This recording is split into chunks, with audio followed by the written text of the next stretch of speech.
Welcome to CARICOMP Insider, where high-tech facial recognition meets real-world intelligence.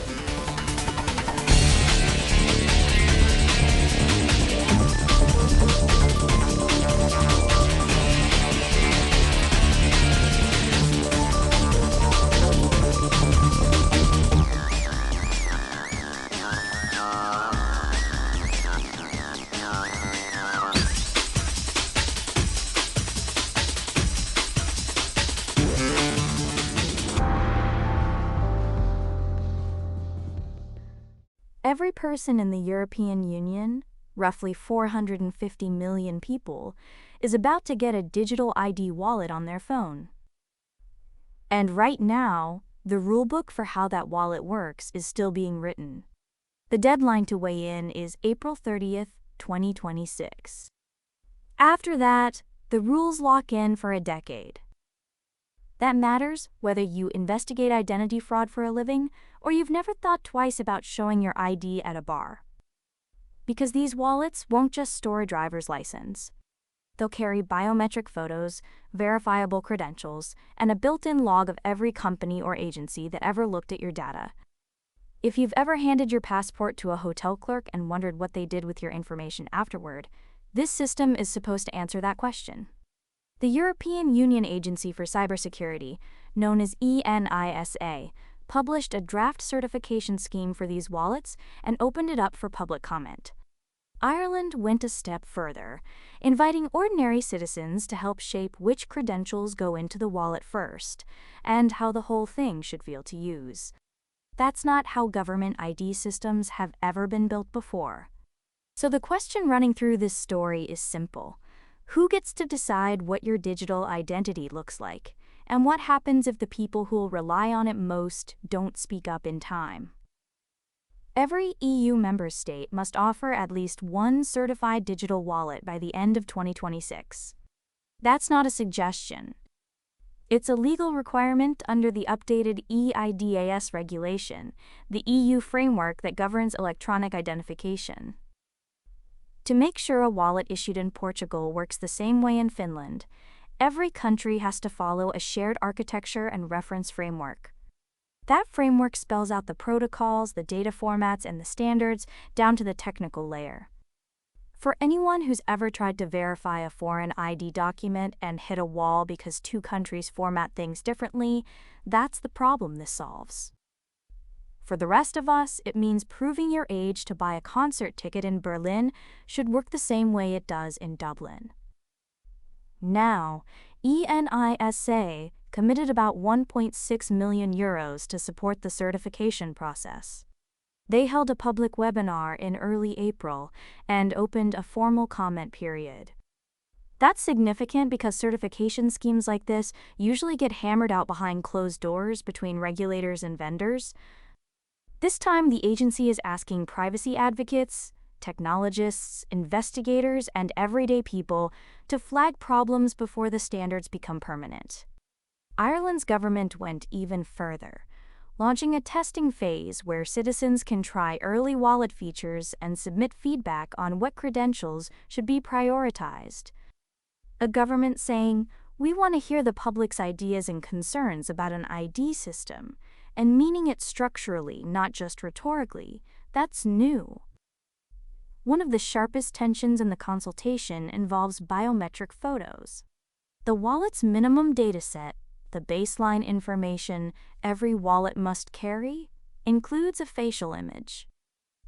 Digital rights groups have pointed out that this means your face could be transmitted every single time you use the wallet.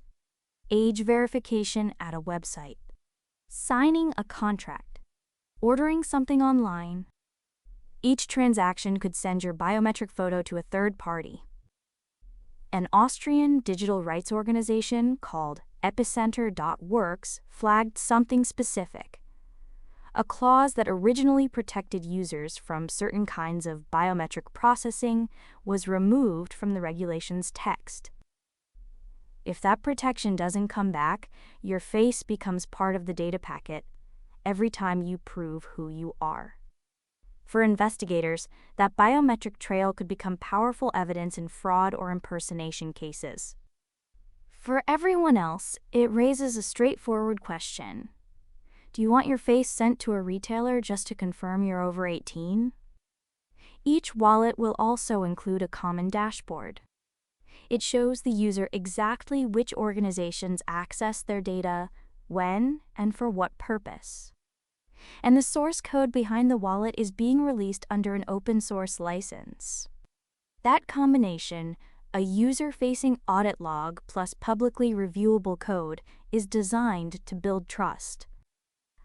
For someone building a court case, that audit trail is a gift.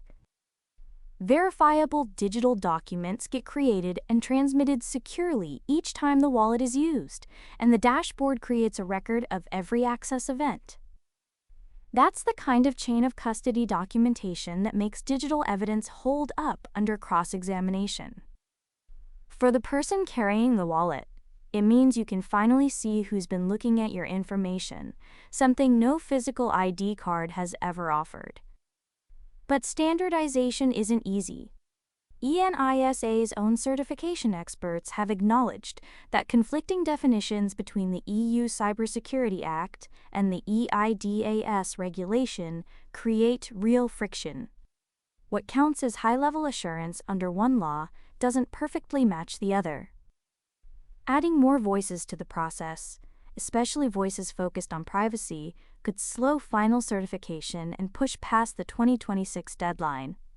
Some stakeholders have privately argued that investigators need centralized, government-controlled identity systems to move quickly, and that democratizing the design process trades speed for inclusion. The counterintuitive part of this story is that the biggest risk to investigators isn't a privacy restriction or a delayed deadline. It's silence. The consultation window is open right now, and the people who show up to comment are the ones who shape the final rules.